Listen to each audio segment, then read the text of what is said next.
Hi అండి. అందరికీ నమస్కారం.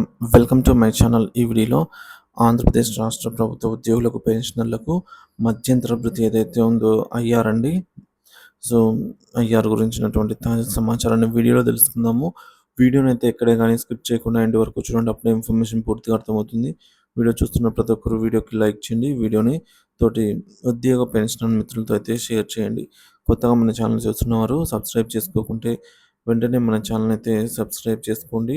దీని ద్వారా నేను చేసే లేటెస్ట్ వీడియోస్ అన్నీ మీ వరకు రీచ్ అవుతాయి. ఇక ఆలస్యం చేయకుండా వీడియోలోకి వెళ్ళిపోదాము.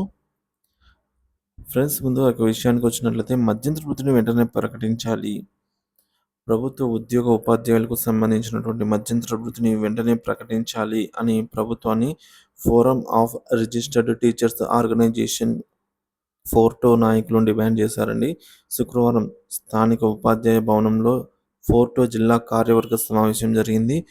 ఫోర్టో రాష్ట్ర చైర్మన్ కరణం శ్రీహరి, గౌరవ సలహాదారులు శివానందరెడ్డి మాట్లాడుతూ పీఆర్సీ కమిషన్ ఏర్పాటు చేయాలని అన్నారు.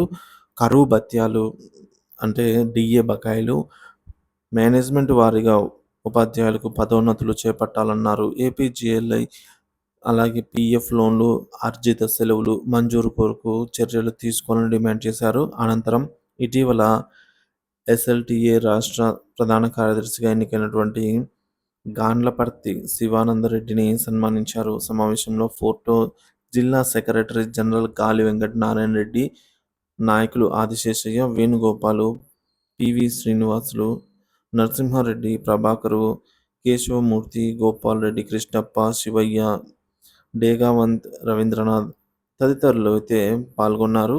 ఈ మేరకు అనంతపురం జిల్లా ఫోర్టో చైర్మన్గా శ్రీనివాసులు, గౌరవ అధ్యక్షులుగా ఎం లక్ష్మీనారాయణను ఏకగ్రీవంగా అయితే వీళ్ళు ఎన్నుకోవడం జరిగింది. సో ఫ్రెండ్స్, ఈ సందర్భంగానే ముఖ్యంగా మధ్యంతర వృత్తి ఉద్యోగోపాధ్యాయులకు సో ఏదైతే పీఆర్సీ వల్ల నష్టం వచ్చిందో ఆల్రెడీ 12వ పీఆర్సీ అమలయ్యి 15 నెలలు అయిపోయి ఉండాల్సింది. కానీ 15 నెలల కాలానికి కూడా ఎటువంటి చెల్లింపులు జరగలేదు. కాబట్టి ఈ నష్టాన్ని భర్తీ చేస్తూ ఒక 30% తగ్గకుండా ఐఆర్‌ని అయితే ప్రకటించాలి అని అయితే కోరడం జరిగింది. దీంతో పాటుగా పీఆర్సీ కమిషన్ ఏర్పాటు, అలాగే కరువు భత్యం, డీఏ బకాయిలు, తర్వాత SLs, ELs, APGLI loans, PFs, part final payments ఇవన్నీ కూడా చెల్లించాలని అయితే కోరడం జరిగింది. ఇది ఇలా ఉండగా మరో కథనం ప్రకారంగా ఫ్రెండ్స్, ఇక్కడ చూడొచ్చు, విద్యారంగ సమస్యలపై ఉపాధ్యాయులతో చర్చించాలని ఎస్టీయూ తీర్మానం. విద్యారంగ సమస్యల పరిష్కారానికి ఉపాధ్యాయులతో ప్రభుత్వం చర్చించాలని రాష్ట్ర కార్యవర్గ సమావేశంలో తీర్మానించినట్లు ఎస్టీయూ అధ్యక్షుడు శ్రీనివాస్ తెలిపారండి. ఉపాధ్యాయులపై యాప్స్ భారం తగ్గించేలా చర్యలు తీసుకోవాలని కోరారు. కొఠారి మిషన్ సిఫార్సుల ప్రకారంగా కేంద్ర రాష్ట్ర ప్రభుత్వ విద్యారంగానికి బడ్జెట్ను కేటాయించాలని అని చెప్పేసి కోరడం జరిగింది. 12వ పీఆర్సీ ఆలస్యమవుతున్న నేపథ్యంలో వెంటనే 30% మధ్యంతర వృత్తిని ప్రకటించాలి. పురపాలక ఉపాధ్యాయ పదోన్నతులు, బదిలీలు చేపట్టాలి. సిపిఎస్ రద్దు చేసి పాత పెన్షన్ విధానాన్ని అమలు చేయాలి. సిబిఎస్ఈ విధానంలో తొలగించి రాష్ట్ర పరీక్ష విధానాన్ని అమలు చేయాలని అయితే ఒక ప్రకటన ద్వారా పేర్కొనడం జరిగింది. మొత్తానికి మనం చూసుకున్నట్లయితే రాష్ట్ర ప్రభుత్వ ఉద్యోగ పెన్షనర్లకు గత ప్రభుత్వంలోనే ఇవ్వవలసినటువంటి ఐఆర్ మధ్యంతర వృత్తి ఏదైతే ఉందో అప్పుడు ఉద్యోగ పెన్షనర్లు పెద్ద స్థాయిలో ఉద్యమించారండి. ఉద్యమించగా అప్పటి ప్రభుత్వము బొత్స గారిని అయితే అనుమతించిందనమాట.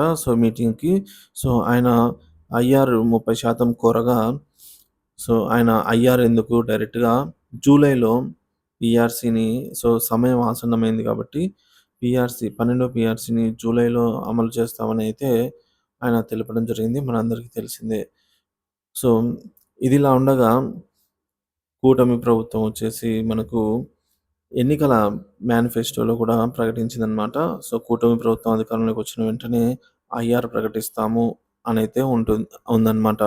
అలాగే టీఏలు, డిఏ బకాయిలు వీటన్నిటిని కూడా చెల్లిస్తామని చెప్పేసి ఎన్నికల ప్రచారంగా ఈ మేరకు హామీ ఇవ్వడం జరిగింది. కూటమి ప్రభుత్వం అధికారంలోకి వచ్చి 5 నెలలైతే పూర్తయిందనమాట. ఈ సందర్భంగా ఉద్యోగులు, పెన్షనర్లు ఇన్ని రోజుల నుంచి అడుగుతూనే వస్తూ ఉన్నారండి.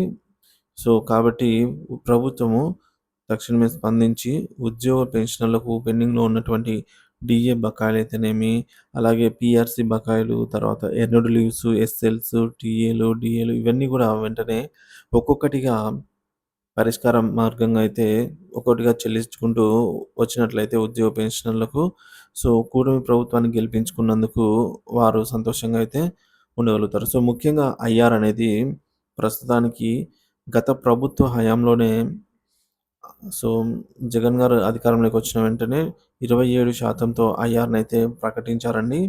సో, ఇప్పుడు 30% పెరిగిన ధరల ఆధారం చేసుకొని సో, ఐఆర్ అనేది ఒక 30% తగ్గకుండా ఇప్పుడు త్వరలోనే చంద్రబాబు గారు ప్రకటించినట్లయితే ఉద్యోగ పెన్షనర్లయితే కొద్దో గొప్పో ఈ యొక్క 12 పీఆర్‌సీ నష్టాన్ని, 11 పీఆర్‌సీ నష్టాన్ని గూడా కొద్దో గొప్పో రికవరీ అవుతుంది అనైతే భావిస్తూ ఉన్నారు. సో, అలాగే 11 పీఆర్‌సీ బకాయిలు గూడా గత ప్రభుత్వం పెండింగ్‌లో పెట్టేసిందండి. సో, వీటిని 2024లో 10% చెల్లిస్తామనైతే జీవోలో ఉంది. కానీ 2024 కంప్లీట్ అవుస్తున్నా గూడా వీటి గురించి బిల్లులు సబ్మిట్ చేయలేదన్నమాట ఇంతవరకు. సో, ఇవన్నీ కూడా పెండింగ్‌లో ఉన్నటువంటి అంశాలు. సో, రాష్ట్ర ప్రభుత్వము వీటి గురించి చర్చించి త్వరితగతిన నిర్ణయం తీసుకోవాలని ఉద్యోగ పెన్షనర్లయితే కోరుతున్నారు. సో, దీనిపై మీ అభిప్రాయాన్ని కామెంట్ ద్వారా తెలియజేయండి friends. Thank you for watching this video.